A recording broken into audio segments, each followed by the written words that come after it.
Petition देश की सबसे बड़ी अदालत सुप्रीम कोर्ट ने खारिज कर दी है।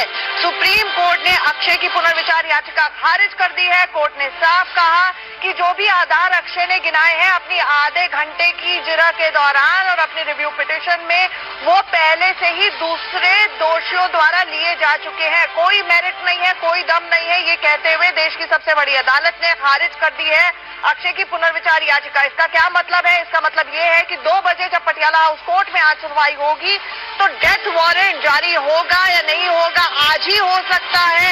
इसको लेकर अब सारी निगाहें पटियाला हाउस कोर्ट पर रहेंगी। हमारे साथ हमारे सहयोगी इसको लेकर अपडेट देंगे, लेकिन इस वक्त की बड़ी खबर आपको बता दें, फांसी के खिलाफ अक्षय ने सुप्रीम कोर्ट का दरवाजा खटखटाया था, पुनर्विचार याचिका दाखिल की थी, जो कि जस्टिस भानुमति की अध्यक्षता वाली बेंच ने खारिज कर दी है। हमारे साथ हमारे सहयोगी पुलकित नागर इस वक्त जुड़ रहे हैं। पुलकित, यानी सारा एक्शन अब पटियाला हाउस कोर्ट में शिफ्ट होगा। एक जो अहम बात थी, सुप्रीम कोर्ट ने साफ कर दिया अक्षय की भी रिव्यू पिटीशन खारिज हो गई है। कोर्ट ने क्या कुछ कहा?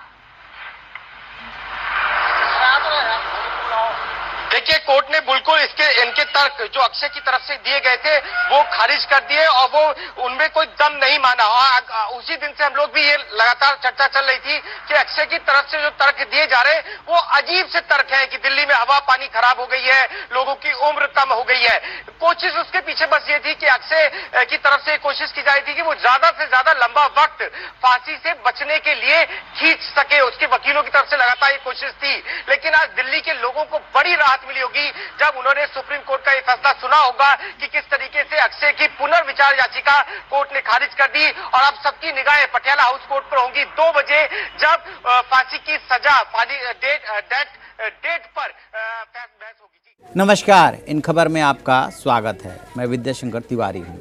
निर्भया कांड में सुप्रीम कोर्ट से बड़ा फैसला आ रहा है और वो ये है कि जो 4 दोषियों में से एक दोषी था अक्षय ठाकुर, उसकी पुनर्विचार याचिका को सुप्रीम कोर्ट ने खारिज कर दी है।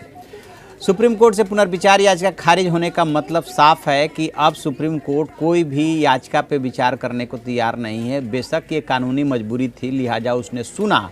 आगे भी कोई लेकर के जाएगा क्यूरेटिव पिटीशन तो भी सुनेगा, लेकिन चूंकि मामले में दम नहीं है इसलिए वो एक औपचारिकता साबित होगी।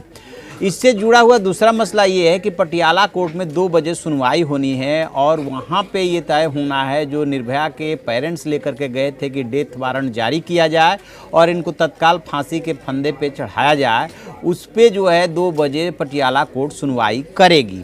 ये तो रहे कानूनी पहलू सुप्रीम कोर्ट से लेकर के पटियाला कोर्ट तक। अब एक तीसरी बात यह है कि राष्ट्रपति के पास जो है मर्सी पिटीशन ऑलरेडी विनेश ने दाखिल कर रखी है, उस पर अभी औपचारिक रूप से राष्ट्रपति का फैसला आना है। ये बात अलग है कि दिल्ली सरकार और केंद्रीय गृह मंत्रालय ने अपनी सिफारिश भेज दी है जिसमें मर्सी पिटीशन खारिज करने की सिफारिश की गई है। लिहाजा माना ये जा रहा है कि राष्ट्रपति के यहाँ से भी जो भी फॉर्मल ऑर्डर आएगा उसमें उसकी मर्सी पिटीशन को खारिज कर दिया जाएगा।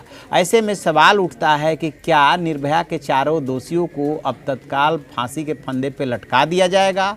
अभी बहुत कुछ देखना बाकी है और बहुत कुछ इस मामले में अभी औपचारिकताएं भी पूरी होनी है, क्योंकि होता क्या है कि जब रिव्यू पिटीशन खारिज होता है तो क्यूरेटिव पिटीशन में जाने का हक होता है और अभी भी 4 में से सिर्फ 2 ने ही रिव्यू पिटीशन दायर किया है सुप्रीम कोर्ट में, यानी कि 2 के पास अभी और विकल्प है। और उधर जो है पटियाला कोर्ट को फैसला देना है कि डेथ वारंट कब, क्यों, कैसे, क्योंकि बहुत दिन हो गए। जुलाई 2018 में ही रिव्यू पिटीशन खारिज हो गया था, तब से ये मामला लटका हुआ है।